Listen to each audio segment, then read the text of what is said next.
vlog and welcome to my channel. So after a long face to face conversation થઈ રહી છે, મતલબ આની પહેલાં છે એ વ્લોગ મૂક્યા, બટ એ બુંદી બનાવી, લાડુ બનાવ્યા અને બાકી છે હું નાના નાના શોર્ટ્સ અપલોડ કરતી હતી. પછી ન્યૂ ગાડી લાવ્યા હોય કે પછી ચાય ભજીયાનો આનંદ લેતા હોય કે વોટ એવર. સો હા, એ શોર્ટ્સમાં મૂકતી હતી, તો જો હજી સુધી તમે શોર્ટ્સ વિઝિટ ના કર્યા હોય તો કરી લેજો.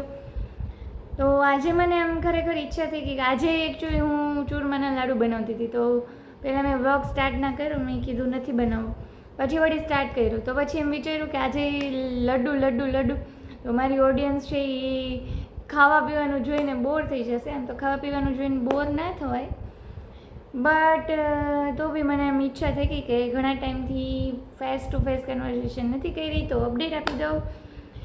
તો અપડેટમાં એવું છે કે મોન્સૂન ચાલે છે, તો ઘરની બહાર મતલબ બહાર વરસાદ જેવું હોય તો ઘરની બહાર નીકળવાનું ઓછું મન થાય. તો આફ્ટરનૂન ટાઈમમાં એકાદ કલાક જેવો ટાઈમ હોય તો મને આમ કંઈક ક્રિએટિવ કુકિંગ કરવાનું મન થઈ જાય. અને સ્વીટ તો એઝ યુઝ્યુઅલ મારી ફેવરિટ વસ્તુ છે, તો મને કંઈક જમીને સ્વીટ ખાવા જોઈએ ડેઝર્ટમાં.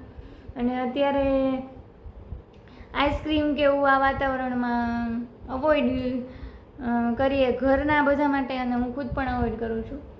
એટલે બસ આવી કંઈક. અને આમ અચાનક મને યાદ આવી ગયું કે અત્યારે વાવણીના લાડવા બનતા હોય, તો મને એમ થયું કે હું કંઈક વાવણીના તો નહીં પણ એમ જ ચૂરમાના લાડુ ઘણા ટાઈમથી ખાધા નહોતા, તો ખાવાની ઈચ્છા થઈ ગઈ, તો બનાવ્યા. અને કેવા બન્યા એ તો તમને લોકોને ખબર નહીં પડે, તમે ખાલી જોઈ શકશો. બટ ટેસ્ટમાં મેં ટેસ્ટ કરી લીધા છે, એનો કાંઈ વિડીયો હું ખાલી બનાવીને પછી મૂકી દઉં. આમ તો મારે ટેસ્ટિંગનો વિડીયો હવે લેવો જોઈએ. હારે ટેસ્ટ કર્યો તો આમ સારા છે, બટ થોડોક ગોળ વધારે હોય એવું લાગે છે, પણ ચાલે. First attempt and I think I M proud of my self કે મેં ક્લિયર જાતે છે એ ચૂરમાના લાડુ બનાવી લીધા. સો ગ્રેટ જોબ. હું જાતે ને જાતે મને મારું એપ્રિસિએશન કરી લઉં. સો હા, આની પહેલાં જ્યારે મેં બુંદી તો મેં બનાવી હતી આની પહેલાં, મતલબ લોકડાઉન વખતે, પણ આની પહેલાં જ પીળા લાડુ બનાવ્યા હતા, એ પણ ફર્સ્ટ ટાઈમ બનાવ્યા. આજે ચૂરમાના લાડુ ફર્સ્ટ ટાઈમ બનાવ્યા. હવે એક વખત ઈચ્છા છે મોહનથાળની, પણ એના માટે આમ બહુ પેશન્સ અને આમ બહુ મગજ એકદમ કૂલ ડાઉન હોય, કે બીજો કાંઈ સ્ટ્રેસ ના હોય. મારી પાસે ફૂલ 2 to 3 અવર્સનો ટાઈમ હોય. જો એવું કાંઈ હોય તો હું મોહનથાળ બનાવવાની હિંમત કરું. પ્લસમાં ખુશી છે એ રહેતી હોય. આજે એવું થતું હતું કે હું લોટ બાંધતી હતી, તો એ અનઇઝી ફીલ કરવા માંડી. મતલબ એને એમ કે તું મારી બાજુ બેસીને રમ, પછી એને થોડોક લોટ આપ્યો તો એમાં એ સચવાણી, તો મારા લાડુ બની ગયા.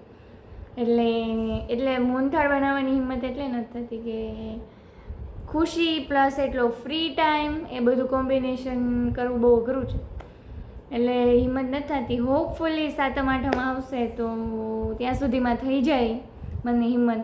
તો હવે 1 મંથ જેવું છે આમ તો, પછી રક્ષાબંધન આવશે. રક્ષાબંધનને 7મ 8મને મતલબ ફેસ્ટિવલ સિઝન સ્ટાર્ટ થશે. પણ મારે કોઈ બાબતમાં હરખાવા જેવું છે નહીં, કેમ કે સમર વેકેશનમાં બહુ આમ હરખના ઉછાળા માર્યા હતા કે વેકેશન વેકેશન વેકેશન, પછી બહુ ફ્લોપ થઈ ગયું હતું વેકેશન, મતલબ હેલ્થ વાઇઝ, બીજું તો કાંઈ નહીં. પણ એટલે અને જ્યારે રમણમ અહીંયા જુનાગઢમાં ઓપન થયું, તમને જે લોકો જુનાગઢમાં હશે એને ખબર હશે, સાઉથ ઇન્ડિયન રેસ્ટોરન્ટ રમણમ છે, ઓપનિંગ થયું. તો જે દિવસે ઓપનિંગ થયું તે દિવસે મારે જવાની બહુ ઈચ્છા હતી. મતલબ હું અઠવાડિયાથી કહેતી હતી કે આ જ્યારે ઓપનિંગ થાય તે દિવસે જ મારે જવું. તે દિવસે મારી હેલ્થ થોડીક સારી નહોતી, એટલે ન જઈ શક્યા. પછી હમણાં સેટરડેના અમે ગયા, તો રશ એટલો હતો કે અમે 8:30 થી 8:45 વચ્ચે પહોંચ્યા. તો એણે એમ કીધું કે મિનિમમ તમારે 1.5 કલાક જેવું વેઇટિંગ કરીને ચાલુ પડશે. તો હવે એટલો વેઇટ કરી શકાય એવું નહોતું કે 10 વાગ્યા સુધી વેઇટ કરીએ. પ્લસ ખુશી ઘરે હતી, પણ 10 વાગ્યા સુધી વેઇટ કરીને પછી જમીને આવ્યા, તો ત્યારે પણ રમણમાં જવાનું નહીં. એટલે હું આમ જ્યારે બહુ ઓવર એક્સાઇટેડ થાવ એ વસ્તુ મારી ફ્લોપ જાય. એટલે મારે પણ હા, આમ ફેસ્ટિવલ આવતા હોય તો આમ એમ થાય કે કંઈક ચલો મજા આવે. અને એ પહેલાં આવશે હિંડોળા, તો એના માટે ખુશી વધારે એક્સાઇટેડ છે કે હિંડોળા છે એ ઝૂલાવશું. લાસ્ટ ટાઈમ જો તમે જોયું હશે તો ખુશી ઝૂલાવતી હોય મેં શોર્ટ્સ આઈ થિંક અપલોડ કર્યો તો, વિડીયોમાં અપલોડ કર્યું હતું કે નહીં મને યાદ નથી. તો એટલે ખુશી હિંડોળા માટે વધારે પડતી એક્સાઇટેડ છે. બાકી તો યસ, પહેલાં જે મને એક્સાઇટમેન્ટ હતી કે હું નાની નાની મોમેન્ટ્સ કેપ્ચર કરી અને વ્લોગ્સ બનાવી લીધી હતી, એ હેબિટ છે એ ધીમે ધીમે ઓછી થઈ ગઈ છે. ખબર નહીં, રીઝન ખબર નથી, બટ થઈ ગઈ છે. એટલે ક્યારેક ટાઈમ હોય તો એમ થયું કે એમ થાય કે ચલો ને કાંઈ નથી કરવું, શાંતિથી બેસું. અને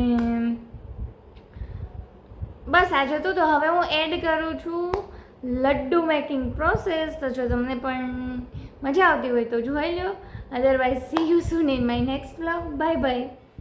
તો આ જે છે એ મેં ઘઉંનો જે ભાખરીનો જાડો લોટ હોય એમાં છે એ થોડુંક મૂળ નાખી અને ગરમ પાણીથી છે એ મુઠિયા વાળી લીધા હતા. જેવી રીતે ચણાના લોટના મુઠિયા બનાવ્યા હતા એવી જ રીતે. તો આમાં મેં ખાલી ભાખરીનો જ લોટ એડ કર્યો હતો, બીજો એકેય લોટ એડ નહોતો કર્યો. અને બસ એના સરસ રીતે મુઠિયા વાળી અને મીડિયમ તેલ ઉપર છે એને સરસ રીતે ફ્રાય કરી લીધા હતા.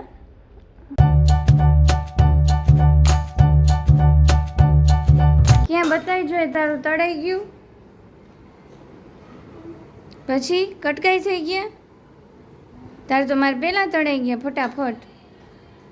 હવે ભૂકો કરશ, પછી ભૂકો કરીને પછી એમાં ગોળ નાખજે હો. પહેલાં જ નાખી દીધો, એ સારું લે. તો મીનવાઇલ ખુશીને પણ મેં લોટ આપી દીધો હતો, તો એ પણ મુઠિયા છે એ તળતી હતી. પહેલાં મને આવી બાબતથી બહુ આમ જેને કહેવાય ને અંદરથી આમ બહુ ચીડ ચડતી કે અરે યાર આ બધું ઘર ખરાબ થાય છે પછી કેમ સાફ કરીશ. પણ હવે થોડુંક માઇન્ડને રિલેક્સ રાખીને એવું સમજાયું કે મમ્મી કૂલ ડાઉન, સાફ થઈ જશે, કૂલ ડાઉન. અત્યારે બીજી શું એક્ટિવિટી કરશે અને વચ્ચે કચકચ કરે તો મને ડિસ્ટર્બ થાય, એ મજા ન આવે. તો એને શાંતિથી રમવા દે, પછી આરામથી સાફ થઈ જશે. હવે હું એવું મારું માઇન્ડને રિલેક્સ રાખું કે એની પાસે કાંઈક એક્ટિવિટી જોઈએ, અધરવાઇઝ એ ટીવી જોવે કે મોબાઈલ કરે. સો એવી રીતે મારા માઇન્ડને રિલેક્સ રાખીને મેં એને કરવા દીધું. ધીમા ગેસે તળાતા હતા તો ત્યાં સુધીમાં મેં સાથે સાથે થોડાક કટકા કરી અને એનો ભૂકો પણ કરવાનો સ્ટાર્ટ કરી દીધો હતો. એટલે ભૂકો થઈ ગયો હતો રેડી. અને હવે હું એક બાઉલમાં ઘી લઈને એમાં થોડાક કાજુ અને કિસમિસ છે એને સાતળી લીધી હતી અને એ સરસ રીતે સતળાઈ ગયા. પછી એમાં મેં એડ કરી દીધો ગોળ અને ઘી ગોળની છે એ સરસ રીતે લઈ લીધી પાઈ.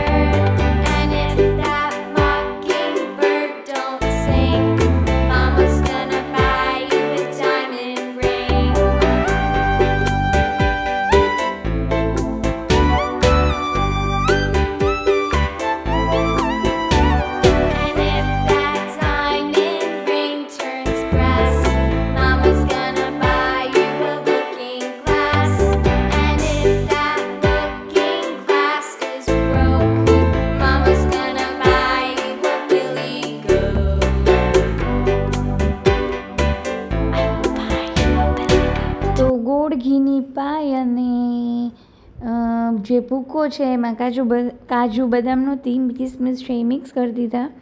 અને બેઝિકલી મેં કોઈ માપ વગર છે એ એમને ગોળ એડ કર્યો હતો.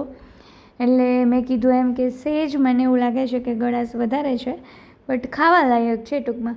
અને આહા શું સ્પીડમાં લાડુ વળે છે. જો આટલી જ સ્પીડમાં મને લાડુ વાળતા આવડતા હોત તો મને ગિનિસ વર્લ્ડ ઓફ રેકોર્ડમાં કદાચ મારું નામ આવી જાત. પણ આ તો વિડીયો એડિટરની કમાલ છે, એટલા ફાસ્ટ વળતા નહોતા. તો ફાઇનલી છે મારે આવું જ હોય કે પહેલાં હું નાની ડીશ લઉં અને પછી નાનીની જરૂર હોય ત્યારે મોટી ડીશ લઉં, મતલબ કે થાળી કે ડીશ વોટેવર. તો મેં આમાં એવું જ કર્યું, પહેલાં લીધી હતી નાની થાળી અને હવે પછી લીધી મોટી. પણ હવે એટલી મોટીની જરૂરિયાત નથી, બટ જે હોય એ ફટાફટ ધન છે એ મારા લાડુ છે એ બની ગયા. બધી સાઈઝના લાડુ તમને મળશે તમારે જેવી ભૂખ હોય એ પ્રમાણે. થોડીક ભૂખ હોય તો નાનો, મીડિયમ હોય તો મીડિયમ, અને બહુ વધારે ભૂખ હોય જમવામાં ખાવું હોય તો મોટો લાડુ પણ અવેલેબલ છે. And now it's time to add ખસખસ. તો હવે હું એડ કરી દઈશ ઉપરથી ખસખસ, એટલે થોડાક બ્યુટીફુલ લાગે, કેમ કે બિચારા કાળા ગોળમાં છે એ બહુ શ્યામ થઈ ગયા છે. અને હવે છે એ મારી ભૂલ સુધારું છું કે મારે સૌથી પહેલાં મોટી થાળી લેવી જોઈતી હતી, મેં ન લીધી, પછી મોટી થાળીમાં બધા સમાઈ ગયા. So here it is the final look of my ચૂરમાના લડ્ડુ. તો તમને કેવા લાગ્યા કમેન્ટ કરીને જરૂર જણાવજો.